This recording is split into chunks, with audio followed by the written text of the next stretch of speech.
Gikan na sa kadaghanan panahon sa kalagkalag ang pagsaulog sa Halloween party nga kasagaran ginasaulog matag Oktubre 31. Kung diin kasagaran ini, ilabi na ang mga kabatan-unan ang nagasuot pagani og costume alang sa maong kasaulugan.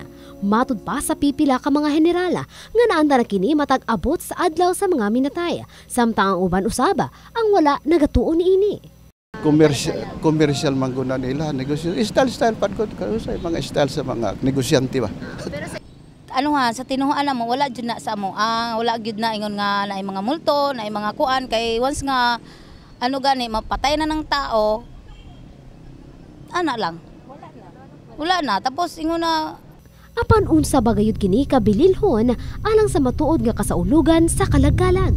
Ay ang tinuod nga kahulugan sa Halloween, tawag nag-Halloween, Holy Night na siya, balaan nga gabi dili malang na kay gamhandumo na to ang mga patay panahon sa ining Nobyembre 1 ug 2 kay ang tinuod nga piyesta sa atong simbahan ang Nobyembre 1 adlaw sa mga gagmay nga mga santos, no?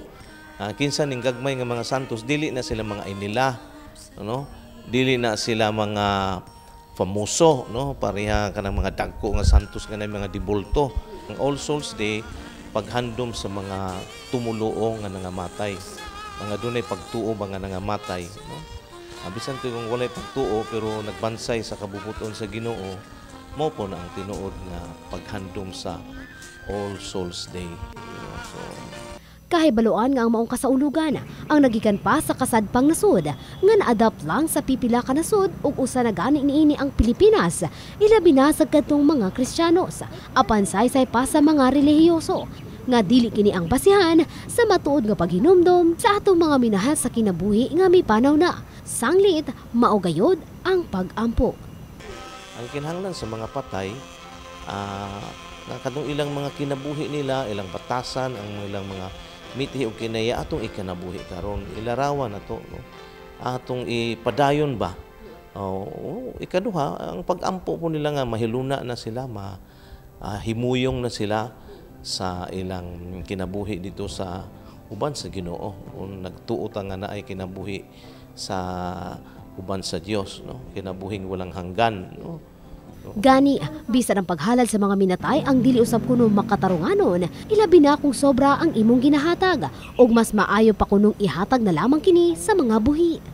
So dili na maayo nga pagbansay kanang mga maghalad og mga pagkaon dito sa sementeryo kay may usahay sobrahan ang mga daghang tawo gigutom karon, daghang tawo karon way kaon, daghang tawo karon nga sakit tungod kay walay mga pagkaon nga ato lang usik-usikan nga ihalad lang na dito sa sementeryo nga alabing tinuod dili man na mo tinuod nga kinahanglan sa mga patay. Kamo kita nga mga buhi karon malandong ta nga atong kinabuhi umalagi lang ta, kanang mortal ta nga atong kinabuhi, no? Dili ta immortal, no? So samtang buhi pa kita magbansay kita sa mga pagtulunan magsunod sa ikinabuhi nato ang kinabuhi ng Kristohano. Faith Dandoy, Brigada News. Operation sa South Cotabato Communication Corporation. Kung ako ang